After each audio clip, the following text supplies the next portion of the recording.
Oui, l'eau c'est la vie, vous savez. Nous verrons le nouvel de quoi. Nous avons trouvé nous aujourd'hui l'association de l'eau, c'est la vie. Nous montons à Malandiou Est, dans la ville de Bouillante, nous dans les hauteurs. Nous venons constater ce qui a passé ici dans là. Nous avons derrière moi, nous avons un château d'eau et il y a l'eau suppresseur qui branchait le château d'eau là pour acheminer l'eau là où les riverains qui c'est plus haut. C'est eux pour investir dans des suppresseurs pour venir chercher l'eau là et mener à Kazayo. Lorsqu'ils ont payé des factures qui garantissent service là ça. Donc là, nous avons trouvé nous à dans méli-mélo, un fil à électricité, fil à de l'eau, il y a une capacité en balotte, il y a une capacité mélanger en balotte. À n'importe quel moment, tout le monde peut venir jouer là et cap un coup de courant, cap en décharge et arrêt cardiaque, tout bit, drame à Malandiou Est.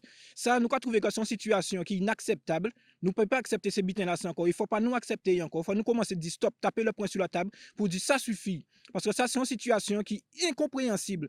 Pour que vous voyez que c'est mon a payé des factures et quand trouver des situations comme ça. Là, on peut voir, hein, nous avons des prises électriques qui a ciel ouvert.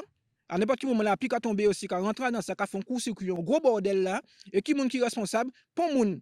Naturellement, nous savons bien que j'ai fonctionné, je prends responsabilité là, je dis bon ben c'est ces riverains là qui partent à faire ça, alors que je sais bien qu'ils sont obligés de faire ça pour que ça n'igloire à casa parce que yo pas qu'à faire travail là. C'est une situation quand même qui pas normale, qui est injuste, parce que yo pas payer un service pour la chemin de côté yo directement pour la robinet yo, mais c'est yo pour investir dans des matériels pour que ça fait travail là. Ce travail là ça c'est la commune pour te faire normalement. Bon yo que toujours trouver moyen de dire nous que non, c'est pas yo, c'est mon avis après, yo vinn rester là après donc forcément ça pas été prévu. Donc c'est à yo à débrouiller yo. L'association de la vie a dit non, c'est pas normal, ça c'est des situations qui sont injustes. C'est bien comme ça que nous voulons dénoncer, nous voulons montrer toute population là, ça qui est passé en Guadeloupe. À Malandiou, est précisément à Bouillante, mais c'est cette situation là c'est mon aïe. Il y a une situation qui est assez injuste. Je suis habitant de Mont-de-Malandieu-Est et nous avons le problème depuis 11 ans que je suis là, d'être obligé d'aspirer l'eau dans le château d'eau. Or, c'est formellement interdit normalement par la loi, mais il faut bien le faire, sinon on n'aurait pas d'eau. Que ce soit moi ou les voisins du dessus, hein, de toute façon c'est la même chose. Le gros problème que l'on a, c'est que bon, moi, ça va, j'ai la chance d'être pas trop loin du château d'eau, donc je n'ai pas, j'aspire uniquement avec mon tuyau, ma pompe, aller chez moi. Donc, il n'y a pas mon câble électrique qui se promène selon la rue, qui risque d'être dangereux pour les enfants ou pour même n'importe qui, hein, de toute façon.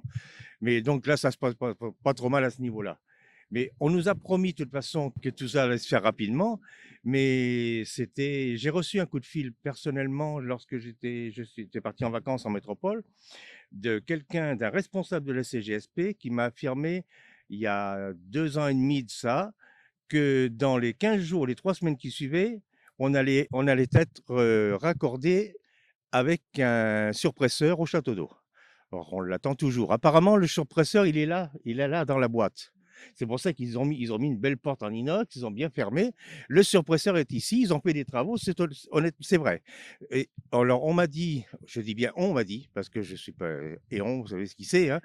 Le problème qu'il y a, c'est que maintenant, ils ont lancé un appel d'offres pour nous ramener les tuyaux pour toute la remontée du château d'eau jusqu'en haut du chemin des contrebandiers.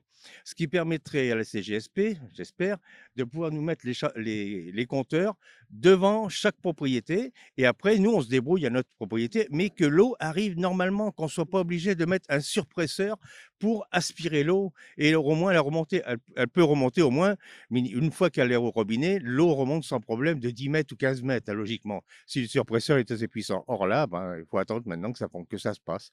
Alors, on nous a dit que l'appel d'offres était parti. L'appel d'offres serait fait, mais maintenant, il faut faire les travaux. Alors, on est en Guadeloupe, il y a 25 ans que je suis là, maintenant, je sais comment ça se passe. Ce qu'on a aujourd'hui, ben, ça sera peut-être maintenant dans 2 ans ou 3 ans, on verra. Ben, j'espère le plus rapidement possible, parce que j'en ai marre de changer des pompes. Et à chaque fois qu'on change une pompe, c'est entre 600 et 700 euros une pompe. Si on veut une pompe correcte, une pompe en plus qui soit alimentaire. Et l'eau, elle est faite pour être bue. Moi, j'achète pas d'eau en bouteille ici, hein. Nous, on consomme que l'eau du robinet, hein, voilà. La pression à la sortie du compteur, elle représente, c'est à peu près, le jet, il fait à peu près 50 centimètres à l'horizontale. Il ne remonte pas les verticales. C'est-à-dire on est à 3 mètres du château d'eau, il n'y a aucune pression. Donc, c'est pour ça qu'on est obligé d'aspirer l'eau en permanence. Avec nos surpresseurs privés, bien sûr, hein. Pas avec les surpresseurs de la STGSP, parce que c'est pas eux qui nous fournissent ces surpresseurs, vous inquiétez pas. On paye l'eau, nous on paye l'eau, l'électricité, en plus les pompes, plus les réserves que l'on est obligé d'avoir, qu'on ait des réserves, c'est logique ici en Guadeloupe, parce que bon, au cas où qu'il y ait encore cyclone ou autre chose, mais le problème il est là, c'est qu'il faudrait qu'au moins, je dis, qu'on ait tout le long de cette route, qui est pas, c'est quand même pas énorme, qu'au moins qu'il y ait une canalisation et après que tout le monde puisse se raccorder. Mais il y a des gens qui ne sont pas raccordés au fond, hein. Ils viennent chercher l'eau ici, une personne.